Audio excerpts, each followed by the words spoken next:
Well, Zoe, first of all, thank you so much for joining.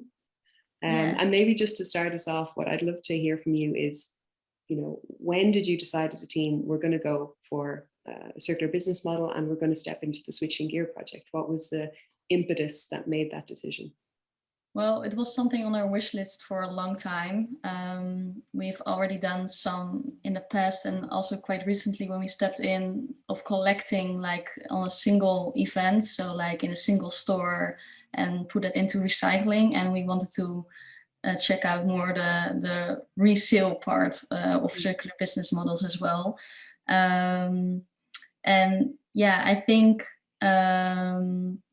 also because we already did tryouts, but we got stuck in, okay, how can we make this like a continuous program, which can roll on for longer times and which can almost become its own little company within the company. And yeah, I think that was for us the right step to take for in circularity, to really take accountability for where our products end up. And yeah, I think that was the push for us. Yeah. Interesting. So you had actually run kind of mini experiments in this space before, but hadn't thought about it as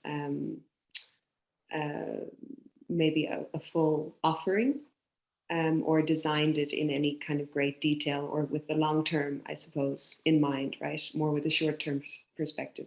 Yeah, so in the past Kuyichi in 2013, we already did like a project called Deposit Denim, where we took back denims and made them into new denims, which was quite innovative in 2013. And we already also did like a project in 2019 together with a shop in Utrecht, the Rode Winkel. They collected denims and we made new jeans from them, but we are also struggling with them that there's a lot of denims that have not the right composition for recycling. So we also wanted to see, okay, but what more can we do with, if we start collecting denims, what more can we do with them, and how should we approach that? And for us, switching gear came at the right time to step onto that train. Yeah. Great. Yeah. And maybe then, leading from that, so you participated with your full team, you had, the founders in there, you had your heads of design in there. What for you guys was the biggest kind of learning or insight that going through that circular innovation process brought? Yeah, I think there were multiple. Like one of the things that we really liked is to really dive into our customer with a new perspective. So yeah, you already know what you want to do if they want to buy your product, but what if you have to get them to give it back to you? It's a totally new perspective. And yeah, it was really nice to really dive into that and also speak to our customers about that, to see, okay, but how can we make sure that we take accountability for our products? Because we can set up a whole project, but if they're not willing to do it because it's not convenient enough or anything, then yeah, it doesn't make any sense.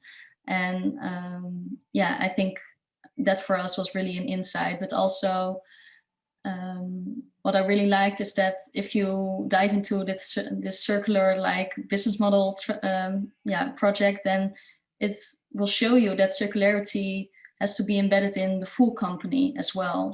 So you also want that your products are actually viable for a second life. So that's if you get your products back, that they still have the value that you want them to have if you want to resell them. So there's also in the design process, you get like new insights in, okay, but maybe if we change it like this, then this will happen. So it's a project that will actually touch upon, I think, almost all departments within your company. So yeah, it will give you a lot of new insights into your whole business and how you're approaching it.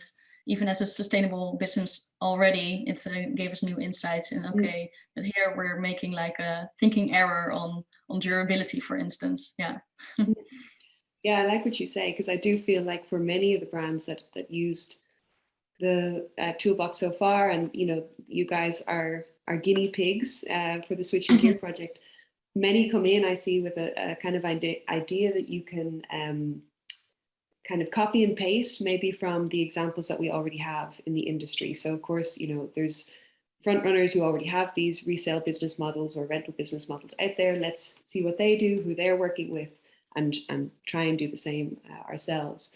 But what we found, I think, is that there really isn't like a one size fits all, and you have to build the model to be appropriate for you, your brand values, your product, as you say, what actually can your product withstand, what your customer needs, their lifestyle, because this is, after all, really changing their entire, consumer behavior. So that exploration, and that happens in module 2, right? When we did that research wall, all of those customer interviews, expert interviews, etc., helps you to kind of have a grounding or foundation in the fact base. From there, you can develop a model that's appropriate, that's suitable. But if you're just kind of, otherwise you're doing guesswork, right? Yeah. So I like what you say. It's also like, for us, we thought of our customer like one specific kind of target group. But if you talk about a circular business model, you have like a take back customer, and you have the customer that actually buys the resale. And that's take back customer you already know, because that's your current customer. But maybe your new customer who wants to buy the resale or remake or whatever you come up with will be maybe a fully new customer. So you have to get into them as well to make sure that your business model will actually look after both of those target customers. Yeah, I think in your case, I remember we ended up building out 2 separate value propositions, almost, 2 marketing campaigns. Yeah, the whole lot. So maybe just to dive in, and I hope that people listening can follow along. If you describe maybe, Zoe, like what were some tools that you really look back on and think that was essential, or that was a very useful tool for us? Yeah, well, my favorite one was the Crazy 8. And like, as a creative, I really like that. It was just after we really dived into our target customers, like both take back and resale customer both, and with trying to get into their minds, and from that to like come up with the most craziest ideas. And I think there we already had like kind of set path, like, okay, we think we want to go do it like this. And by coming up with those crazy ideas, you actually get a little bit thrown off or something, because so many awesome things come up and you think, okay, maybe we were thinking about this the wrong way, because there are so many amazing ideas that you can actually achieve if you really put your mind to. So for us, that was really an amazing process, also because it's the first time that's in the process that you actually get your thoughts on paper.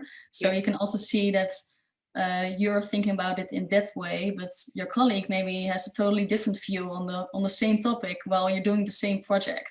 So I think it was for us also the time where these things came together, and you have to make choices together as well, on, okay, but these are all the crazy ideas we have, but how are we going to make that into one model that actually fits to our customer? And that's, I think, was my favorite part. And I think you touch on something interesting there, which is, throughout the toolbox, there's a combination of independent individual work that needs to be done by, each participant separately, and group work. And kind of going between the two, we find really important, because otherwise, if you're only doing group work, you can find that everyone's nodding along saying, yeah, we're on the same page, we're on the same page.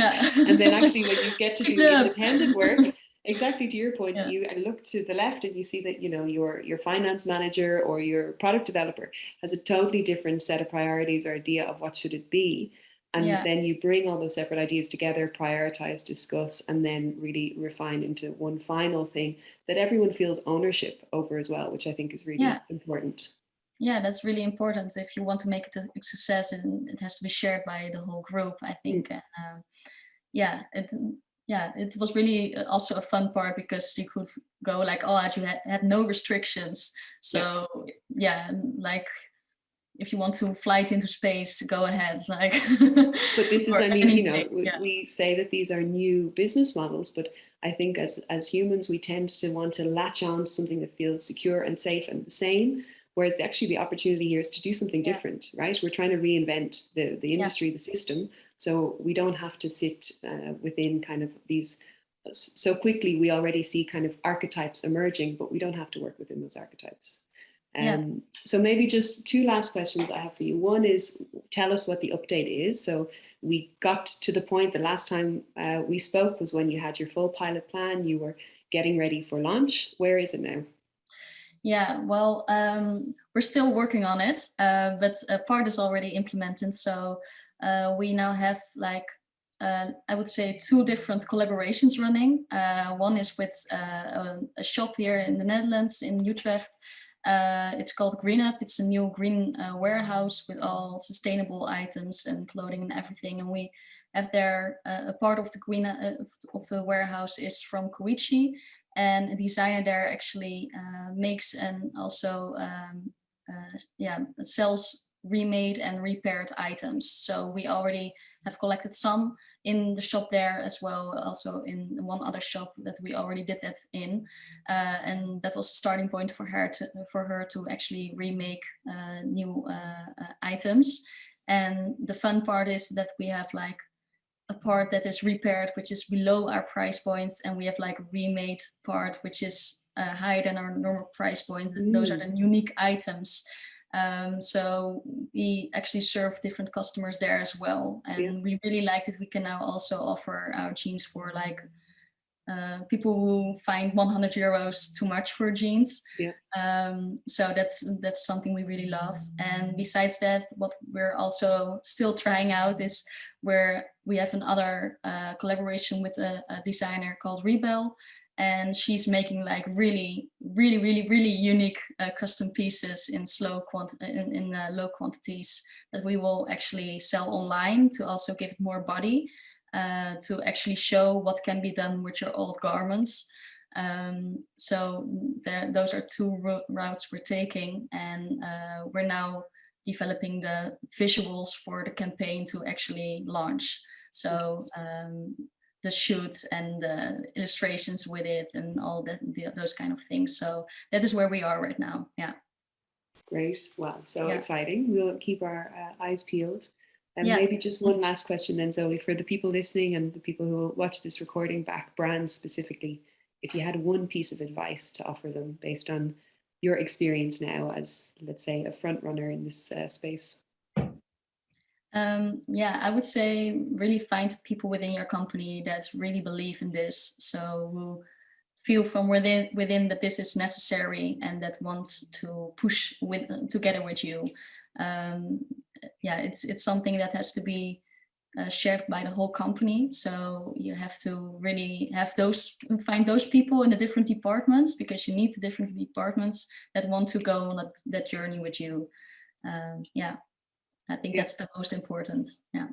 Yeah, your cheerleaders on the side, or Thank you so much, Zoe.